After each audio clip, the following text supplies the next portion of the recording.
My name's John Romaine and I'm the director and owner of the aircraft restoration company.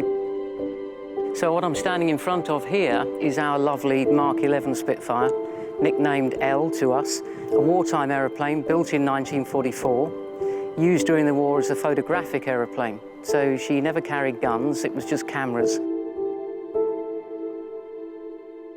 We'd flown her on test over some villages and the response to that was immense. So people who had been in lockdown for many, many weeks, months, just loved seeing a Spitfire fly over.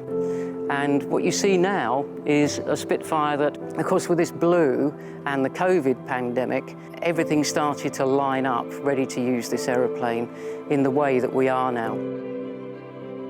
And so we started a Just Giving page where people can donate to the NHS charities together, nominate a name, either family, someone that's been particularly kind to them, or somebody that's been special to them during the pandemic.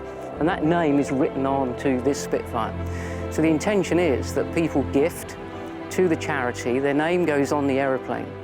And by the time the end of September comes, to coincide with the Battle of Britain Air Show here at Duxford, we will have an aeroplane that has the ability to carry 80,000 names of very special people.